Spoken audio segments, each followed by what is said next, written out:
You're listening to Barske Studio TrueCrime. The story you're about to hear is just one of many hidden in the shadows of Nordic history, based on true events. No emotions, no bias, just facts. Welcome back to the Deep Dive. We're heading back, way back to July 21st, 1973, Lillehammer, Norway. Right, a normally very quiet town. Exactly. But what happened there was, well, it wasn't just some local crime. It was this huge intelligence disaster, an international mess, really, that exposed a whole secret network. And it permanently shifted Norway's view on, global espionage. It's definitely studied today, isn't it? Oh, for sure. In intelligence circles, it's seen as like one of Mossad's biggest operational failures ever. You had a team of 15 agents, supposedly a high-value target, the green light to assassinate. And it all just fell apart because of one single catastrophic mistake. A fatal mistake. And that mistake cost an innocent man his life. Ahmed Bouchiki. He was a Moroccan waiter, married to his pregnant Norwegian wife, Toril, just living his life. And Mossad agents killed him. They thought he was Ali Hassan Saleh. Saleh, the supposed leader of Black September, the group behind the '72 Munich Olympics massacre. So today, we're going to trace this whole thing. How did the intel get so wrong?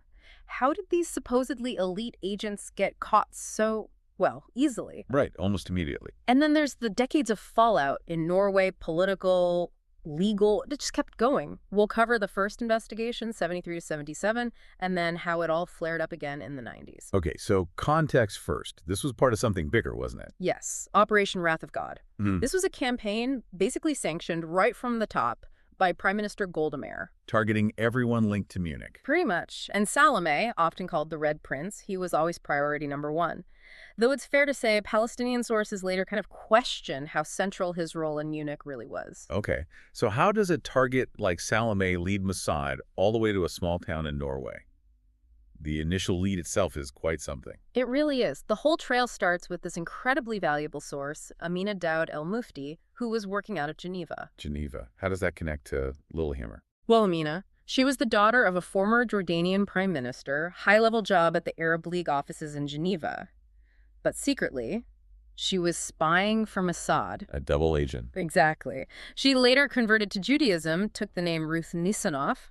Anyway, because of her position, she overheard something, just a casual mention apparently, that Saleh might be heading to Scandinavia. Wow.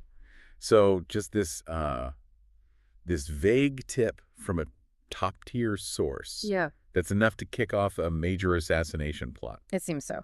The next step involved tracking an Algerian guy, Kamal Benamin. They suspected he was a courier meant to meet Saleh. And Benamin travels to Lillehammer. Right. And this is where it gets really problematic. Bouchiki, the waiter, he was seen somehow interacting with Benamin. Some sources say they were just, chatting on a bench, nothing more. Just a chance encounter. A passing resemblance, maybe. Yeah. And suddenly he's the target. That's what happened. The team became convinced Bouchiki was Saleh. They started tailing him, but, and this is crucial, there were doubts internally. Like what? Well, a female agent sent in for closer surveillance, she confirmed Bouchiki spoke French. Now, Saleh was multilingual, but... But French wasn't his primary known language, right? Right. I read one agent later specifically pointed that out. Exactly. And sources also suggest that other agents admitted the physical resemblance, well, it wasn't that strong either. So you've got shaky visual ID, a language discrepancy. I mean, these are pretty big red flags, aren't they? Why push ahead? This seems like the critical failure point. Absolutely it is. But the team leader, Michael Harari, he was apparently set on it. Reports say he just dismissed the concerns, overruled the dissenting agents, and gave the final order. Confirmation bias in action. Deadly confirmation bias. You could say that. He gave the go-ahead, and that decision sealed Bouchiki's fate. Which brings us to that night, July 21st, 1973. Bouchiki and his wife Toril, who was pregnant at the time, they were just walking home. Yeah, walking home from the cinema in Furbakken, suddenly this white Mazda pulls up, cuts them off, And then, two men jump out, known only by their code names Raoul and Francois. They fired 13 shots into Bouchiki with a .22 pistol. Toril saw the whole thing. horrific. And the gunmen. Never definitively identified, they vanished. Okay, the killing itself is a tragedy, but what happened next with the Mossad team? It almost defies belief. How does a team of, 15 trained agents get rolled up so fast? Pure carelessness. The Norwegian police themselves called it uvernheit, extreme recklessness. 6 agents were captured very quickly. And the story about the car, is that true? Oh, yeah. 2 agents were picked up the next day. They were driving the same white Mazda getaway car near the airport, trying to link up with others. They didn't even change the license plates. Nope. Hadn't changed the plates. It's just astonishing incompetence for an operation like this. You really can't make it up. Using the hot car for an airport run. And the damage was immediate and catastrophic for Mossad's European network. One of the arrested agents, Ethel Marianne Kletnikoff, Swedish-born, she basically folded almost instantly under questioning. Yep. They said she laid out the whole operation in about half an hour, just spilled everything. 30 minutes. Wow. And the other agent, Dan Arbel, the Danish one. Also very cooperative. Arbel gave them tons of operational details. And what's really interesting from his interrogation is that he apparently told them he genuinely believed Norwegian authorities had somehow okayed the mission. Secretly, you know? Which they absolutely hadn't. No, of course not. But it maybe shows the mindset they were operating under. And these confessions didn't just expose the Lillehammer up, did they? Not at all. It went much wider. The police found incriminating documents, keys to safe houses in Paris, across Europe. A whole network unraveled. Precisely. Agent identities were exposed. All this intel got shared with other European agencies. Mossad had to scramble, abandon safe houses, pull agents out from all over. But not everyone was caught. No, 9 agents got away, including Harari, the leader, and the 2 shooters, Raoul and Francois. They slipped the net. So this massive operational failure turns into a huge diplomatic crisis for Norway. 5 agents ended up on trial in '74. Right. Charged with complicity in the killing, illegal intelligence gathering, document forgery, things like that. And the sentences. They varied. From 1 year up to 5.5 years, Sylvia Raphael and Abraham Gemmer got the longest sentences. Some people call them lenient, though. Well, yeah, but the Norwegian Supreme Court drew a clear line. They emphasized these individuals were accessories involved in planning surveillance, not the actual trigger pullers, but the court also made it crystal clear. Norway would not be a playground for foreign state assassinations, period. And Israel felt the heat immediately, politically. Oh, massively. The Israeli embassy in Oslo was implicated in providing logistical help. Norway wasn't having it. They declared an Israeli diplomat, Yiglo Ayal, persona non grata, kicked him out. Which is a big deal back then, right? Huge. First time a European country had ever expelled an Israeli diplomat specifically for something like this. It sent a very powerful signal. Yet, despite that strong stance, all the agents who were convicted, they were out pretty quickly. Yeah, by 1975, they'd all been paroled or pardoned and were back in Israel. That sort of closed the book on phase 1 of the affair. Okay, but then there's this really wild detail that came out later about Dan Arbel, the agent who confessed so much, the nuclear angle. Right. This is fascinating. Arbel's defense lawyer, Aeneas Schutt, he wrote in a book years later, I think in 2004, that Arbel actually gave Norwegian authorities detailed information about Israel's nuclear weapons program during his debriefings. Seriously? He leaked nuclear secrets. According to Schutt, yes. Extraordinary stuff. And apparently, the Norwegian government at the time just sat on it, kept completely quiet about what they'd learned. Wow. That just shows how deep the repercussions of this single botched operation went. Absolutely. It changed the intelligence landscape in unexpected ways. Okay, let's jump forward then to the 1990s, phase 2. Why did this case, which seemed closed, suddenly come back to life? It was mainly new information surfacing combined with persistent political pressure. Members of the Stortinget, the Norwegian parliament, really pushed for it.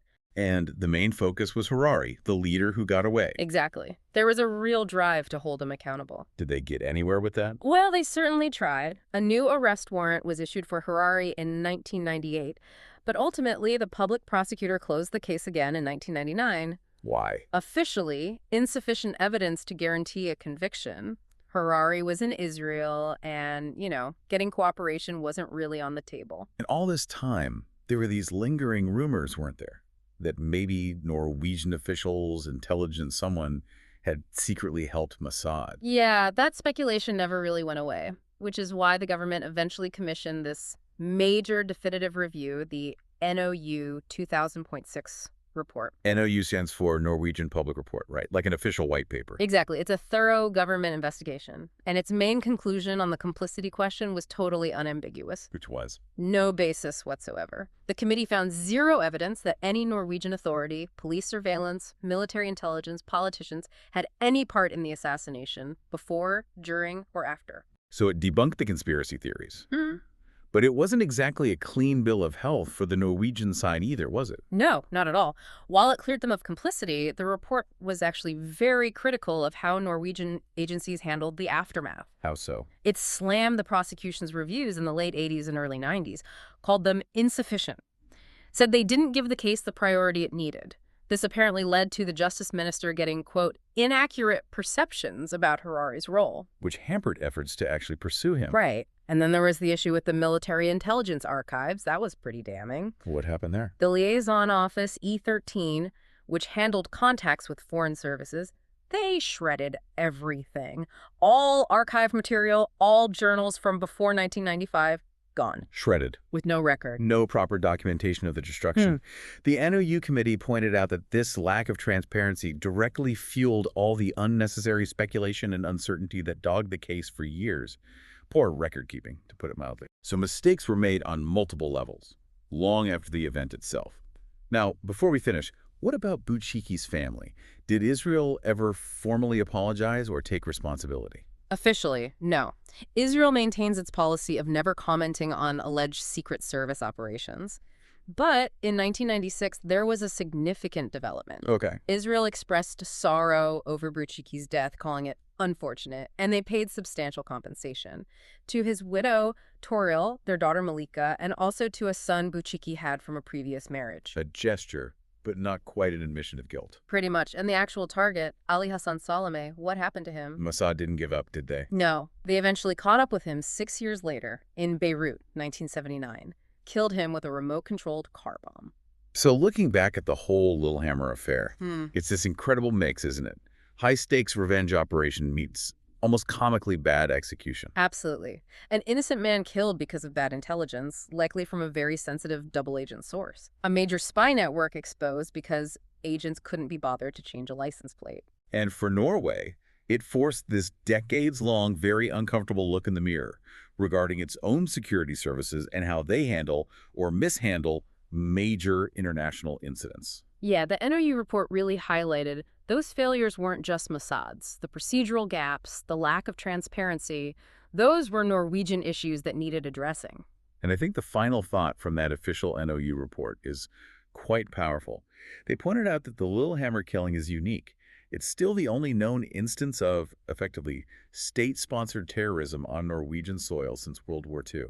A foreign country using Norway as a battlefield. Right. And because of that uniqueness, the committee strongly recommended that the entire affair, the operational blunders, the flawed investigation afterwards, everything should be studied really closely. Not just as history, but as a lesson. Exactly. As a crucial lesson to help prevent future terrorist attacks.